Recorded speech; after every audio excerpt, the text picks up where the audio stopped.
And as I was thinking about walking as a spiritual practice, Phil Miller came to mind. Come over here, Phil. You're hiding back there behind the screen. And I just wanted him to share with you for a few minutes how walking has been a spiritual practice for him, how he's really walked this out in his life and the fruit he's seen from it. Thank you, Casey. As the poster boy of walking, I was asked today to do this, and I heartily recommend it. I demonstrated how to do it by coming over here, and it is really that simple. I'm not trying to make this too easy. I'm telling you, that's how simple it is. Sometimes the terrain differs than this flat surface, but that's all you do. You literally put one foot in front of another. I started walking because the doctor I had told me it was the best thing I could do for my brain. Your brain was made by God with plasticity. That's a term that says they can't repair your brain, but your brain, if you walk, can actually grow new things in your brain. What an amazing God. So they had no cure for me, though God did. And she said, well, why don't you start walking? So I did. And as my stamina and fitness improved, because the first time I walked up the hill by our house, and at the top of the hill, I was kind of gasping for air. But I didn't stay there because I just kept walking, and eventually was fit enough to enjoy the physical, spiritual, and emotional benefits of walking. The first thing I would say about walking is very important where you walk, and nature, as the choice of these walks this summer, I wasn't paid to say that, is exactly where we should begin to walk. Because we have a very strong faith that says, Orthodox doctrine is general revelation about God in nature. Now, I believe that, so therefore, beyond the fact that scientists actually have shown by studies that if you go out in nature, there is actually something physically contributing to your body when you walk in nature, there is a sense that you will be in touch with the kind of God you worship by being in his creation. It's like you don't have to figure it out, you just experience it the way Romans 1 said. So everybody knows that there's a God who created nature, they just deny it and suppress it. That's what Paul said. So he's evident to us if we walk in nature. And the most important thing I think about nature, particularly in the East Tennessee area, is that it's really, very quickly you begin to see the beauty all around you says something about God, and it recalibrates your respect for him. It really does.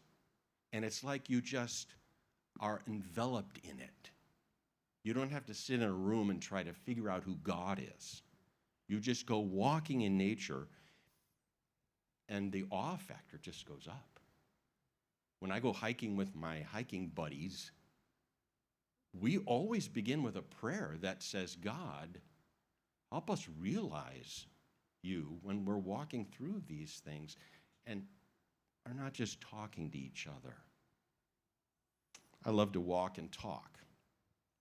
Now, you have to be in shape enough to do that. I understand that.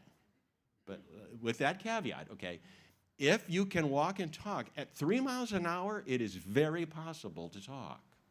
That's only a 20-minute mile. So, I know I said the word only, didn't I? God walked with Adam and Eve in the garden. Jesus walked with his disciples. Today, Pentecost Sunday, says the Holy Spirit is here for us to keep in step with the Spirit. Is there a way of understanding life, not by driving everywhere in a car, but by walking around on foot?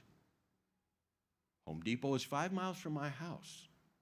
It takes me a while to get there, compared to you who drives in your truck and you get there like lickety-split. My life is then at a slower pace.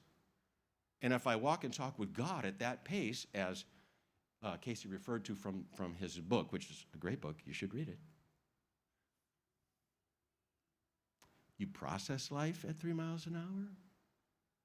And even if you get better than that and you're going 4, which is a really good quick pace, it still takes you quite a while to get to Home Depot. So when you're walking in nature this summer, compare it to driving everywhere and going everywhere and not having time to process life. No, you see that tree, and then you see the tree, and then you see the tree, and you're like, that tree is still there. This is the kind of thing we need in our society of hurry, as our pastor has quite well told us so many good times. And so the final thing I would say to you is process at the speed of walking. Learn to process with God at the speed of walking. Learn to take the things that are insecurities and fears and wondering, take them on a walk with God. The God who walked with the first humans is walking with us today. We have got to acknowledge him by going on a walk with him. So my final statement would be, yes, there are health benefits. The last time I was at the doctor, I think my blood pressure was 115/67.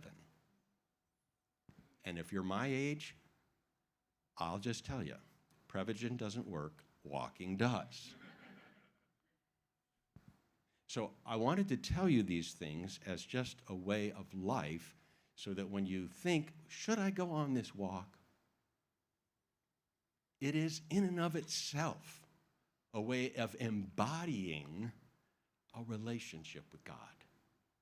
I truly believe that, and that you can experience that.